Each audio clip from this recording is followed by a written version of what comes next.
This Fleet Equipment Unscripted interview is presented by Hendrickson, a leading manufacturer of heavy-duty suspension systems and components to the global commercial transportation industry. Visit hendrickson-intl.com to learn more. Hi everyone, I'm Jason Morgan, Content Director for Fleet Equipment. Welcome to Fleet Equipment Unscripted. We are doing something different today. The script, throwing it out. Don't need it. We have a follow-up from an interview series I did a little earlier here about a month or so ago. We have a program called Rockstars here at Fleet Equipment and our parent company, Babcock Media, where we highlight people doing really cool things in the industry. And for us, it was Marie Robinson, Executive Vice President, Chief Supply Chain Officer at Sysco. Sysco is doing amazing things in the electrification world. Marie's working with Tracey Anderson, Senior Director, Supply Chain Sustainability at Sysco. I got to sit down with both of them, and we really got to talking shop, talked about how they're putting in charging infrastructure, how they're growing at the scale, how they're supporting their massive investment in EV trucks. So I wanted to bring you two clips here. One with me talking with Marie about energy storage on site and other infrastructure, kind of nitty-gritty things that they're working on. Tracey Anderson provides a great overview of their entire strategy and how he's really working to make these things that they're dreaming up to support EVs a reality in the commercial vehicle space. So here you go. Marie Robinson, Tracey Anderson, enjoy. I'm excited to catch up because last time we talked, you have a goal, 800 Class 8 EVs by 2026, I think, in the broadline operation, right? And that's 2,500 by 2030. 2,800. Oh, 28. That's new. 2,800 by 2030. Okay, so excellent. Yeah, and the first LOI, the first letter of intent that we wrote was for 800. Right. And that's important because for our partners to actually commit to the production capacity, right, they need us to make commitments more than what we might be buying this year or just a few to pilot. For sure. Well, and in the realm of fleet and truck life cycles too, that's like tomorrow. Yes. In terms of life cycles, is. It sounds like that's 3 or 4 years away. It's yeah. like no, it's one truck life cycle. And it's then looking at that ramp. So we have committed to purchase 100 in our next fiscal year. We will have 40 by the end of this summer. Our fiscal year starts in July. Oh, okay. So we've got a little head start with 40 commitments by December, but then a total of about 100 in our fiscal 24. And those, to get ahead of that, we try to build the infrastructure first before the trucks show up. Okay, right. And so we have live plans underway for 5 infrastructure builds in fiscal 24. Okay. Okay, I was just going to ask, how is it going? So how are you feeling about that? I mean, the goals are, we talked last year, and the goals are, I know, at once aggressive because you're moving very quickly. I mean, 40 by the end of the year is one of the largest actual electric vehicle operations that I've really heard of. People have grandiose plans in 2040 and 2050, and like we talked about last time, that's great, but you're acting right now. So how do you feel as you go through the process and face some of those infrastructure challenges and getting the equipment? How's it going? It's actually going well. Just last week, I was out at our Riverside, California operating site, and it will be our first electric vehicle hub. Right. So at that site today, we have 11 electric vehicles, 5 electric refrigerated trailers. Okay. We have 20 pumps up and running, dual-sided charging stations. We're building another row of 20 double pumps. And the infrastructure is massive when you see it. Mm-hmm. We were laughing. It looks like a Buc-ee's for trucks on our back lot. Yeah. Does it have snacks? Can yeah, I get the snacks? Well, it is a Sysco building, right? So you can have all the snacks that you want. And then behind that is the battery storage facility that we've had to build. It'll store a little over 4 megawatts of electricity. Right. And we've added an additional 1.5 megawatt solar generation to the roof there. Right. Well, I was going to ask about that ROI on that because it's a lot of investment on a lot of technology, first adopter, early adopter. Is that happening? Are you seeing, a nice way to put it, your customers' sustainability goals become your responsibility to some degree, right? Because they say, hey, we're going to cut these emissions. Well, the first place we're going to do it is who's transporting our goods. Exactly. So just like at Sysco, most of us find that scope 3 is the biggest part of our carbon emissions. And of course, scope 3 is that's outside of your control. It's your partners. And I do believe I'm seeing it start to evolve, that if I become a scope 3 contributor to our largest customers, that they can document, that they can take claim over these investments that we're making. Right. It really differentiates us. Okay, yeah, because I was wondering if that is happening, and it's cool to hear. It is happening. And then how you would have to, I assume you have to provide them whatever the documentation or carbon emission savings from the transportation. Oh, that's super cool. Yeah. I'm going to geek out one more time on the equipment thing, because on the trailer side, I don't know, you might be, I know you're the first and probably the biggest to operate, and it's the carrier ConMet system, right? It is. How, what has been your perspective on that? I've been there, I've crawled under the truck and seen all the cool technology. It seems really cool. Is it working out in the real world? It works. Oh, cool. Yeah, we have 5 on site now. Okay.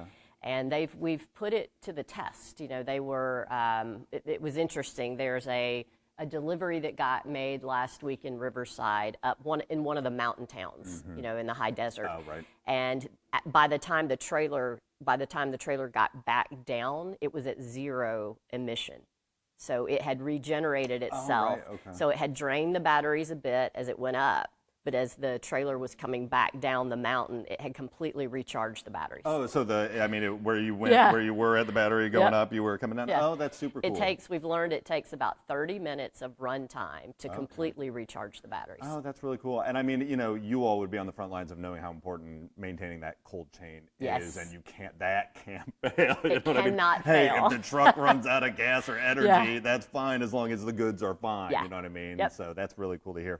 On the infrastructure side, so I do want to get into this a little bit. First of all, the storage component, because I think that is a key component to infrastructure that hasn't really been talked about yet. And 4 megawatt, I don't really understand electric yet. I've been in the diesel world too long, but I feel like 4 megawatt is a lot. 4 megawatt will 4 megawatt is what it will take to do the 40 trucks and trailers. So that's kind of how we defined.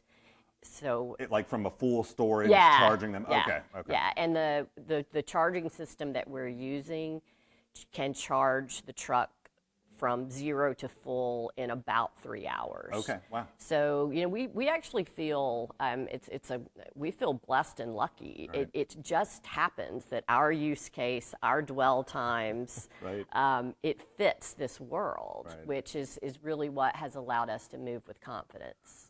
Solar is a real thing, right? Like there's ROI there. There's does it go to your storage then? Does that go direct in the trucks? How do you utilize that storage? So it goes into that storage. It looks like a server farm. Yeah. It's kind of what it looks like.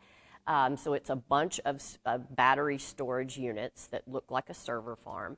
That electricity will come off the grid and will come from our solar installation. Okay. So at this particular site, we already had a solar factory on the roof for our own generation of the facility.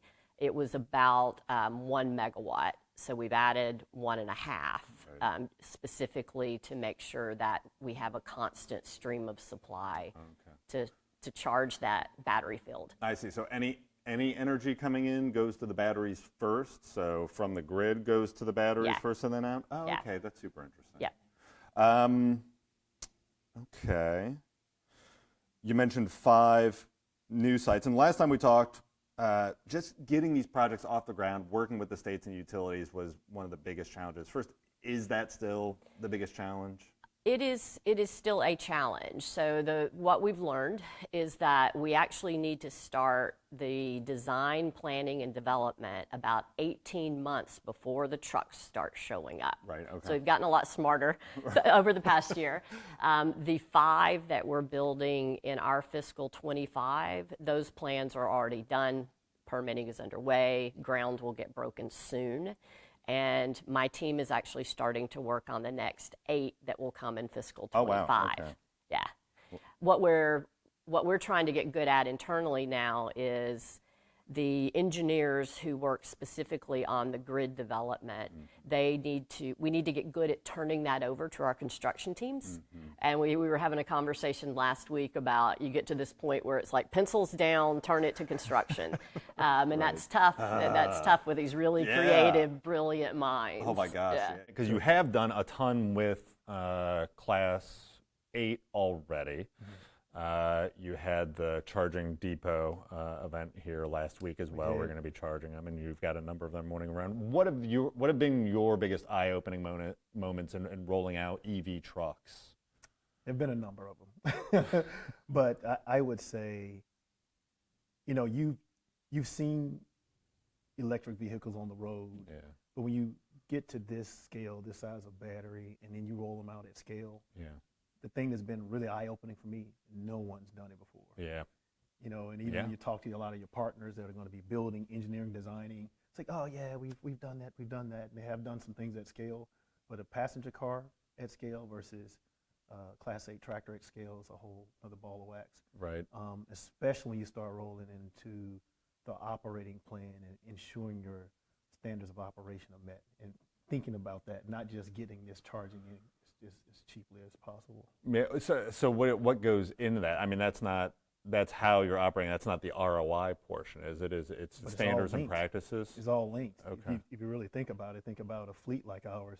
The time it takes to get to that truck, get loaded, get out. Our time to our first stop is important because it's going to dictate you're going to be on time for the rest of those stops. Right. So you want to design with that in mind. If you're not careful, you could take this really expensive infrastructure and start looking at the cost of the infrastructure and ignoring the operations.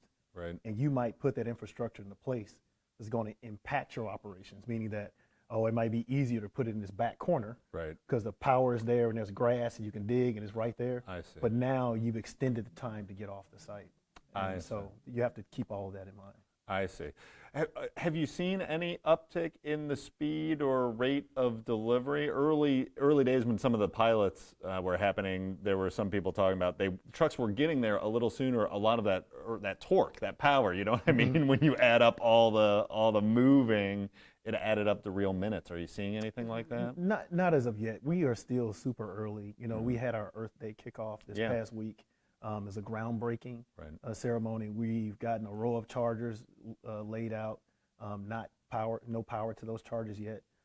I would say sometime later this calendar year, we'll actually start operating at some scale. Okay. Right now, we have some individual trucks that are rolling out, right. Getting drivers used to driving them, right. Getting them wrapped and getting them registered. There's a lot of that kind of stuff. You believe it or not, it takes a while. Right. How are drivers responding to it? They love it. Really? They really love it. Okay. They really genuinely love it.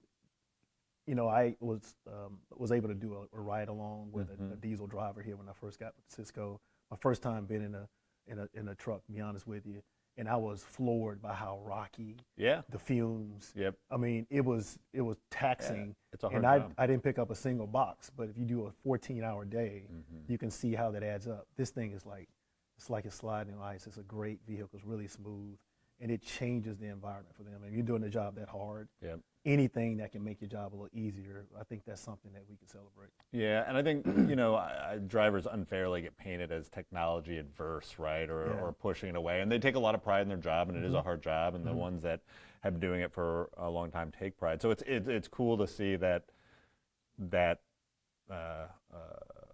adoption, right, or that excitement for it is there, because they are very cool. Heavy skepticism, going in. Yeah. No doubt about it. Everything you say is exactly right.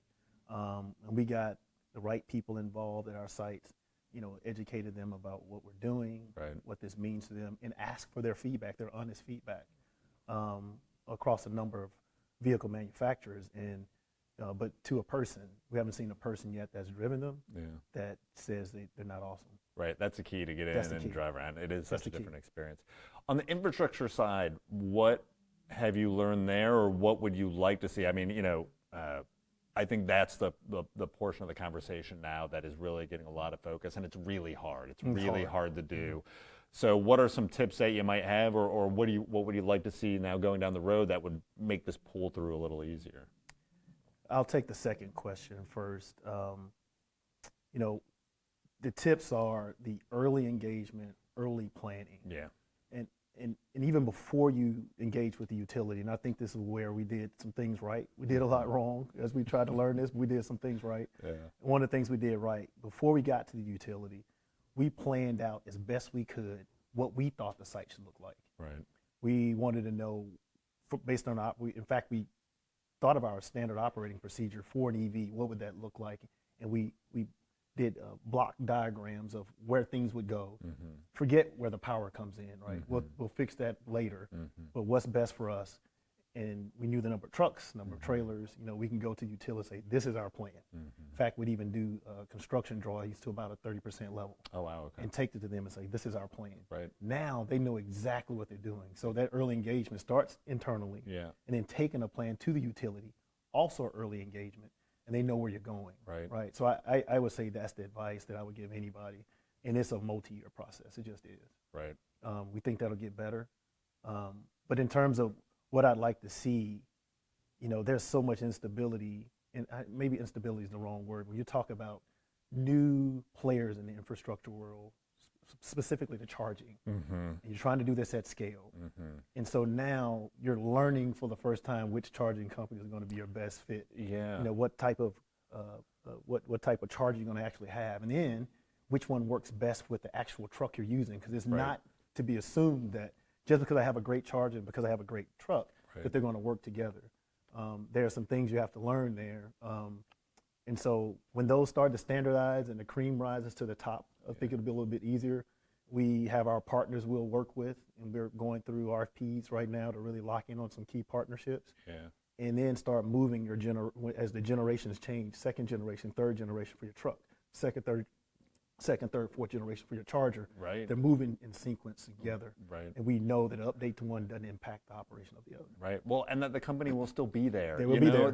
It's true. It's very I know true. fleets are dealing with it. I know Very true. I see it. I mean, with the amount of change that's come in, it's great. But also, yeah, to your point, there are a lot of companies without a transportation pedigree or background. Yeah. Cool technology, Yeah. right? Maybe there's something there, but it is hard to kind of parse through who's going to be able to do what you need them to do. It all sounds great, right? And then when you get there, it can be a little difficult for sure. That is always a challenge. You're really trying to see the future before the future is there. And really, sometimes it's seeing that future from the standpoint, it's like, I see where you are now, but I'm more projecting your potential and where you're going to go, especially being a partner for companies like ours. Right. So a lot is about the technology, but I also, and a lot of our team, we look at, are you going to be a good partner? Right.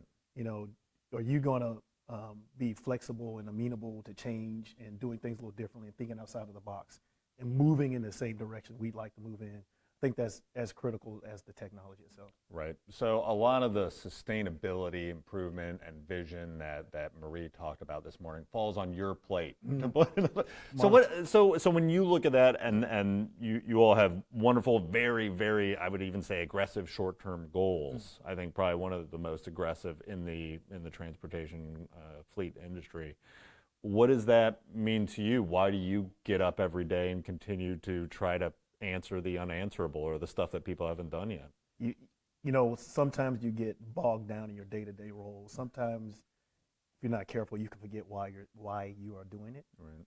If you think about what this means, you saw the IPCC came out with their latest report. It talked about, look, we're not getting there. Yeah, right. And if you think about what that means to my children, my grandchildren, my great-grandchildren, lives are at stake. Yeah.